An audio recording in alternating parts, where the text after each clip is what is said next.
right, so talk about your book a little bit. What inspired you to write the book? Or overcame adversity? And we have a great guest today. Hello, Buffalo. Welcome to the DJ Star Show. I am your host. Thank you guys for watching the DJ Star Show. I'm your host, DJ Star. Oh my God, today's guest is phenomenal. He is a Buffalo native and he's an attorney, and he has a compelling story that he would like to share with everyone.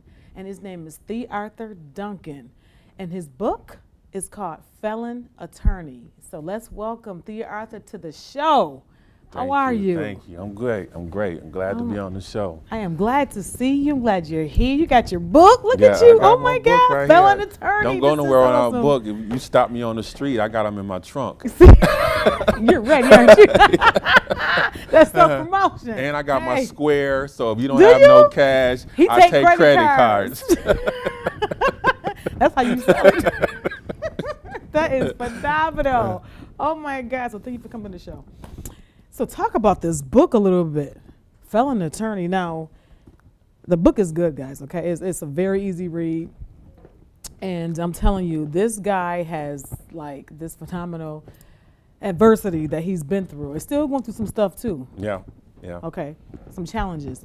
So talk about growing up in LA, the conditions and the economy back then. LA, I grew up in LA. First of all, I was born in LA, but if you get a chance to read my story, you know, I was back and forth from Buffalo to LA. Right.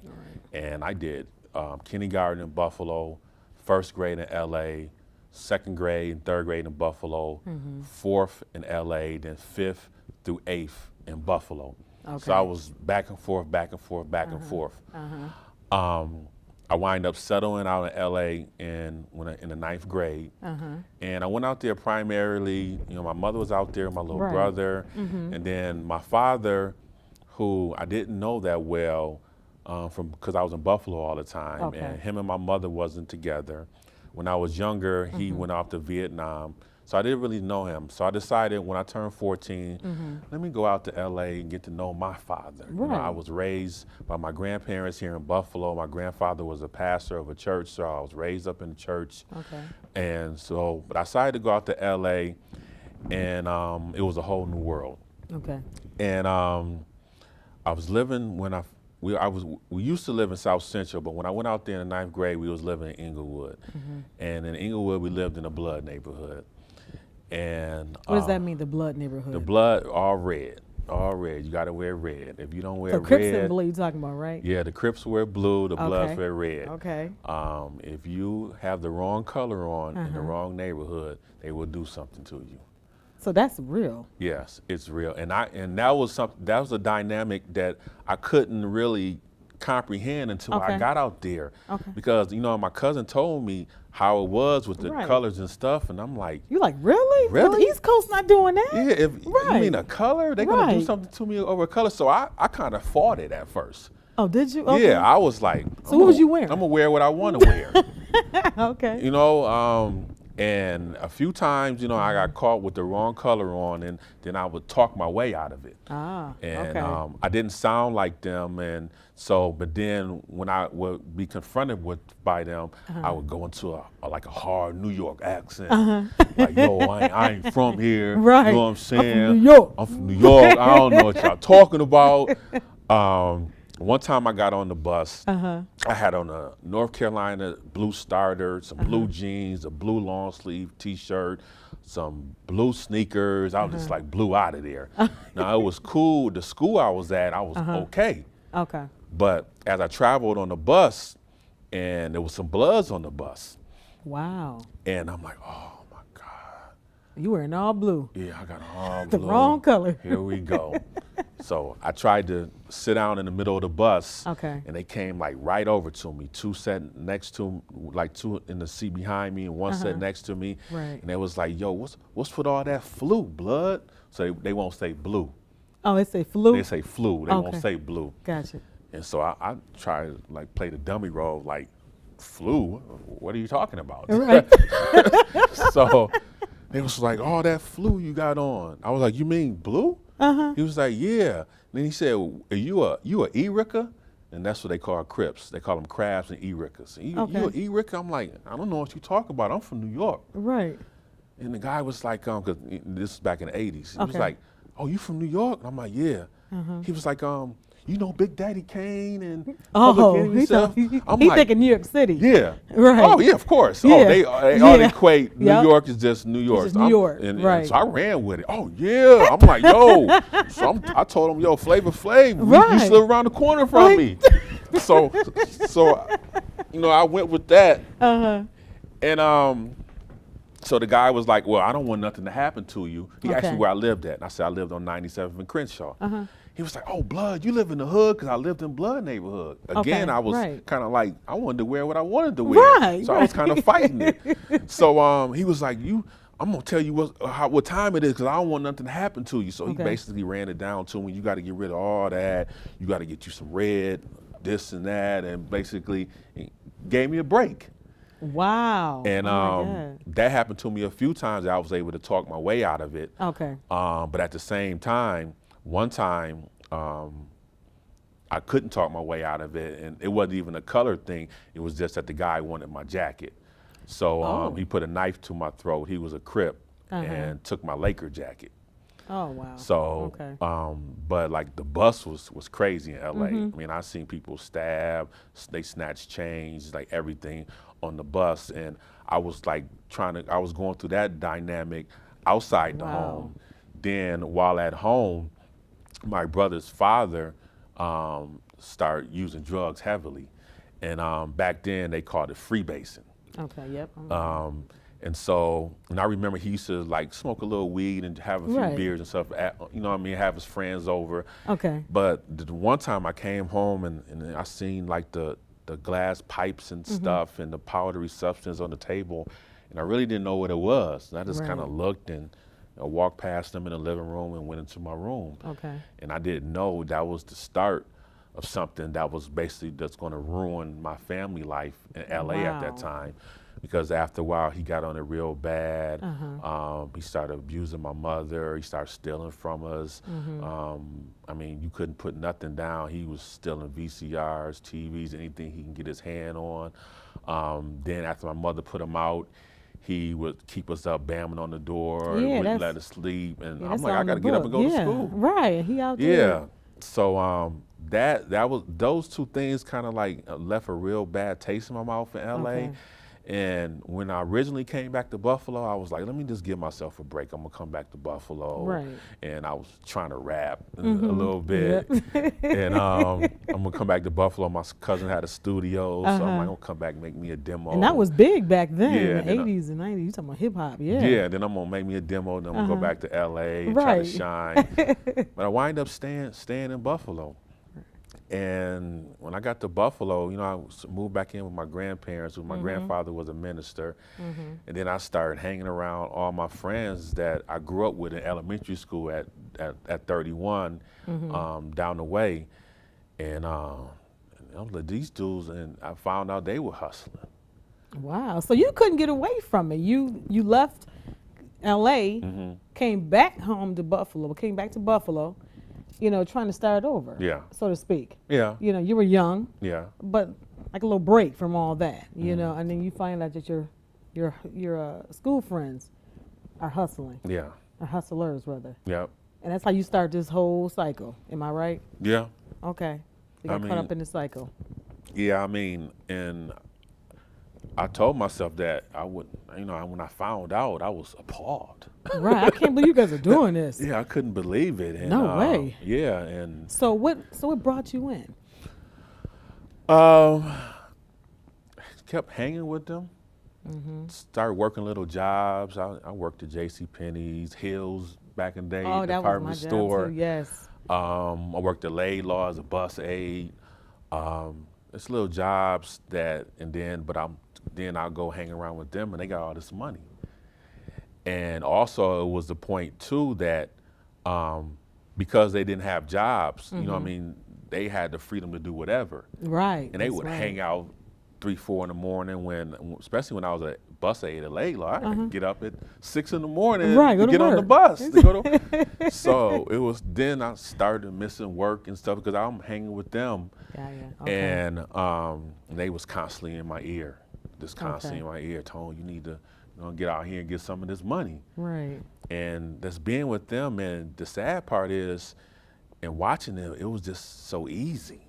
How they just like stood on the corner and people came to them and they gave them their little packages and they just made money. And I'm like, this is easy. Right, I'm looking at J.C. Penney's and Laidlaw and working all these hours. It was $6 an hour and stuff. And making money like this? Yeah, and they would like buy me stuff. And they they did? Yeah, they take me to the mall and buy me stuff. Just hey, you see how this life is? You need Look at you. Yeah, you need to come on. And you know what I mean? You're already around us. It's going to be easy. You already see how we doing it. So it will be easy. So I started off, and then I had my oldest son, and then now I gotta, I gotta care for him. Provide for him, yeah. So and you wanted to be a son was meant a lot to you. Yeah. Yeah, he really did. Yeah. Yeah, and I wanted to do for him. Right. His mother's family, they didn't have any money, so I was his provider, his everything. Right. So, and it was difficult, not having an education and working these mediocre jobs, so to speak, being able to care for him and then still be able to have some things for myself. Right. So again, and I'm still hanging around these guys and they're my friends and they're constantly in my ear. So I started off, started selling a little weed, a little marijuana. And I did okay, but it was that draw. It was still, I wasn't getting money like they were getting. Okay. And if you read the book, I actually lost all my money in the CeeLo game. Yes, you did. And went to my friend basically for a loan so I can get some more marijuana to re-up. And he was like, I ain't giving you no money for that, but I can give you some of this. And I wind up giving that's in. Crack, right? Yeah, he showed me how to bag it up and took me on the corner. And it's kind of like, I don't know, writing the book was therapy because at like different times in the book, I couldn't believe that I did that. That it was like self-reflect. Yeah, you was like, God, I did that. Yeah, things that you would say you would never do. Yep, you'll do. It happens. And it happens, and you justify what you're doing. Like I was like, man, I would never sell crack. I would sit back and to this day, if I'm asleep and someone knocks like on the window, you jump. I have a flashback from when my brother's father used to be banging on the window. And that's how detrimental that was to us. And so I was like, I would never do that. And then plus my grandfather was a pastor and I'm living in his house. And so I was like, I would never do that, never. Yeah, right. So it's the company you keep, the company you hang around. Yeah. And then like I said in the book, after I sold, my first, I guess, dime bags of crack, I felt like I had sold my soul to the devil. But again, like I say in the book, that feeling only lasts to the next. That's right. The next person came around. Because there were times when you even tried to stash the drugs in the alleys and in the fields and all that, and people come and you come back and it's gone. Yeah. That happened. I was like, oh my God. Yeah, that happened. So that happened. Yeah. As well. So, woo, competition, huh? Yeah. That was an occupational hazard. True. This is true. Yeah, so you just that in that time frame, you definitely was introduced, to something that you didn't want to get into. Yeah. And it can happen, As he said, he never wanted to do it, never think he would ever sell drugs ever. And because of the company that you keep, it can easily happen to anybody. That's why I say never say never. In prison, you found religion. So how did that influence or alter your worldview moving forward? So let's kind of fast forward a little bit. Okay. I mean, my thing was when I was doing it, I knew I was wrong. Right. You know, and all the while, and the funny part is, while I was selling drugs, I went through these different religions to justify. I had joined the Nation of Islam, and then I stopped going to the mosque, and I became a 5%er.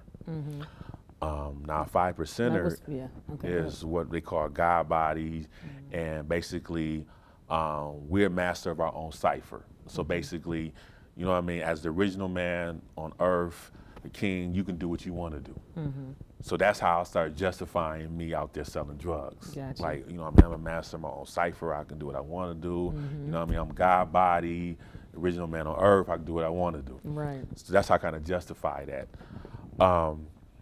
As I went along, and funny thing is when I got in trouble, then like everybody else, I'm no different from everybody else. When I got indicted, now I turned back to God, to Christian God, Jesus God. There you go. So I'm back, God. I'm back. Yeah, I'm back. Like help me, help me, help me.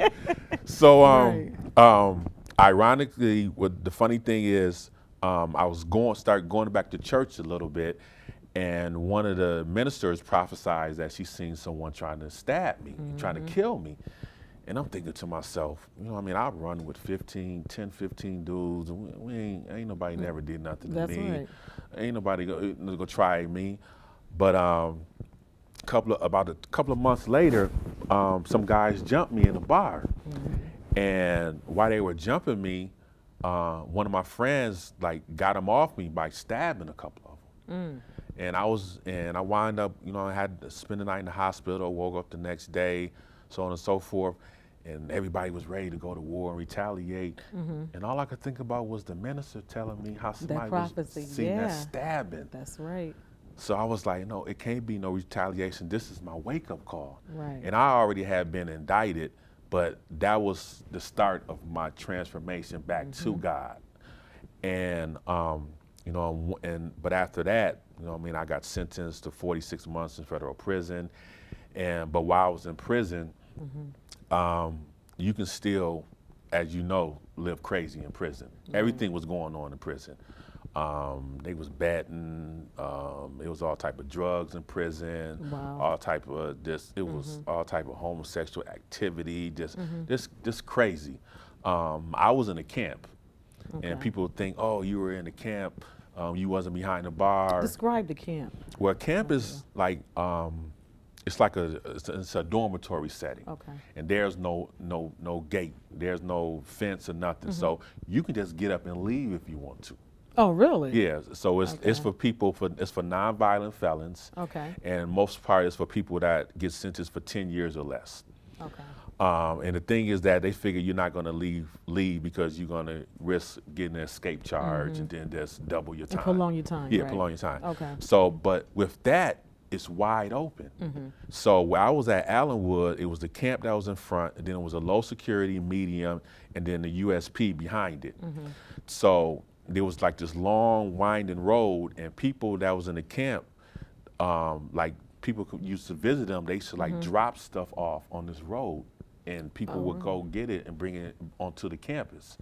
So people had cell phones, they had knives, they had all types. They had crack. So people just smuggling. Yeah, it was stuff into this. It was off this the camp. And, yeah, it was off the hook. Okay. It was like about 1,000 inmates there.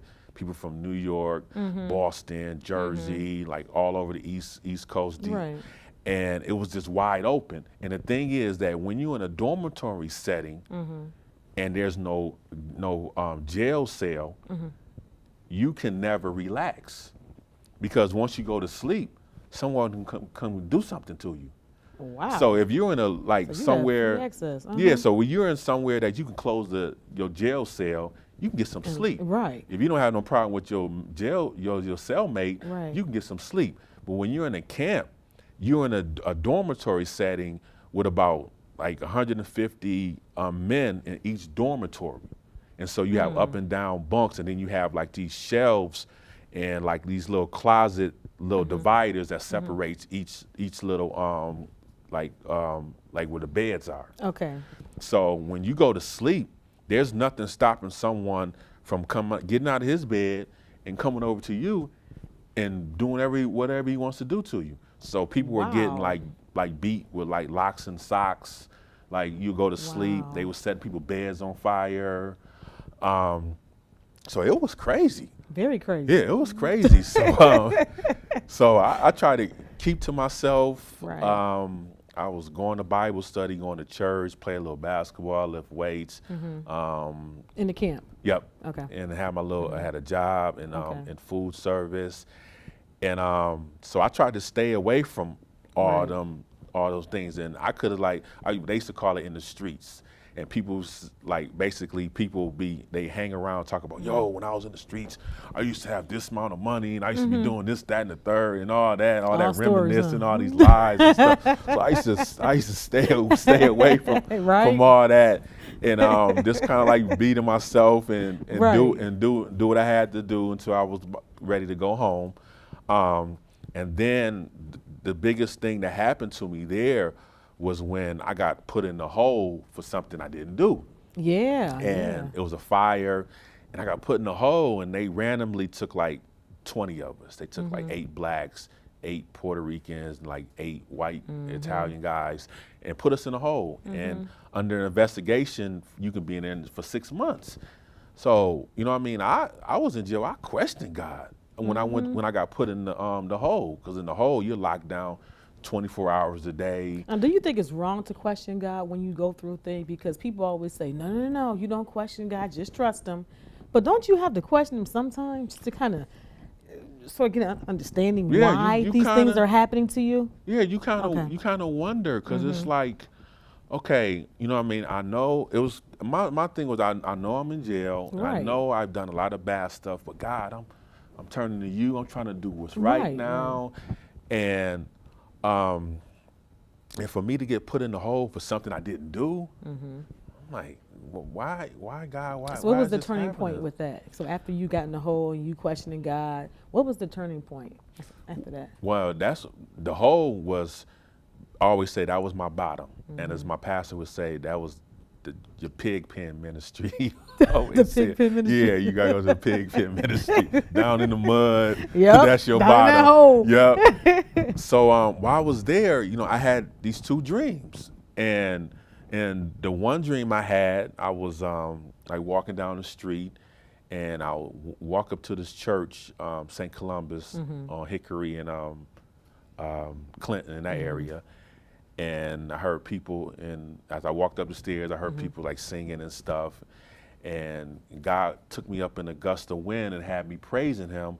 And then one of my friends like pulled me back down and told me, you don't want to do that. And I took his head and I put it to the ground and I showed him hell. And I woke up and I was like, what did I eat? I had a bad piece of meat. Yeah, I don't need no more of that. So that was your second wake-up call. Yeah, but then a couple of days later, I'm still in the hole, and I had my second dream. Yep. And that's when God showed me, Lazarus, when Jesus rose Lazarus from the dead, and I got out the hole the next day. Wow. And to me, that was signifying my new beginning. That I was getting new life, just like Lazarus got new life, and I knew I had a calling on my life. And that God never left you. He was always by your side. There's some times that we have to go through that mud, as you said earlier, and in the hole to bring us out, to show us that, hey, I'm here, but there's some consequences as well. Yeah. So, okay, so you got out of the hole and everything like that. So talk a little bit about after you got out of prison, because you was in prison for like, 3 years? Yeah, 3 years. Okay, so you were released from prison, then what? Yeah. Halfway house. Right, okay. No direction. Yeah. I get out of jail, go to the halfway house for 6 months. Okay. All I got is a high school diploma. Okay. No direction, don't know what I'm gonna do. Right. Don't know what type of job to get, how I'm gonna feed, survive, what have you. Then I got my friends, and when I caught my case, I didn't catch my case with my friends. I called it outside my friends. Okay. So when I came home, they were still out there hustling. Wow. So how did you feel? I mean, that's temptation. It's with a It big, can with suck a you. big T. It can suck you back in rather quickly With a because you big- had no direction. You had no guidance. You had to survive. Yep, yep. And they was picking. Okay. They were picking me up Okay. from the halfway house, taking me to look for jobs and stuff. Oh, good. But all the while, it was kind of like You were still hustling? no. It was kind of like, well, when you go get back out here, we got it. You know? Ah. And so Okay. it was, and then it was like, you know, I kind of like to me, it kind of felt like they were saying like, yo, you just go work until you get out this halfway house, and then when you get out this halfway house, you know it's back on. It's back on and popping. Yeah, And you're like, yeah, and for the same way I was offered before, I was offered this time, like, whatever you need, we got you. we got you. And I was like, nah, I can't do it. You know what I mean? That's not the direction I want to go. Right. So after that, like, what brought you to the attorney type of career? Where did that come from? I kind of stumbled onto that one. Did you? Did you stumble over it? No, it was God's plan. I got a job at We Care, so I'm driving the van, and I knew once I got to halfway house, I'm like, I can't do this We Care stuff too long.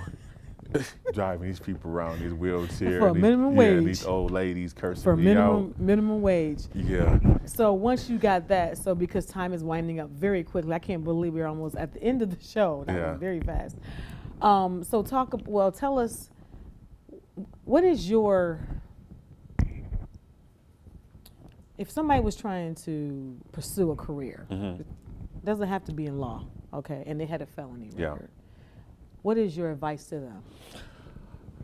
My advice to them is to do the research. Okay. Don't listen to what they say, Right. because they don't know what they're talking about. You need to do the research, find out whatever the field you're trying to pursue, what can't you do? What's the Right. qualifications? Is it discretionary or is it a total bar? Right. You need to look into it, do the research. Also, there's a lot of bad information out there. So if one person tells you something that don't sound right, you know what I mean? Like they always say, seek a second opinion. Right. You know what I mean? So That's right. you need to find out what you can do and what you can't do and go after it. And you know what I mean? And because my thing is that no one thought I could be an attorney as a felon, and look Right. at me now. So you look into it, do the research, and do what you have to do, and go from there. And go for it. And what's your contact information as well as buy the book as well? You can find me on Twitter, TheArthur ESQ, Instagram, TDuncan_ESQ. I'm also on Facebook. I got a regular page as well as an attorney page, Felon-Attorney. So you can call me on the phone. I'm opening up my own law practice.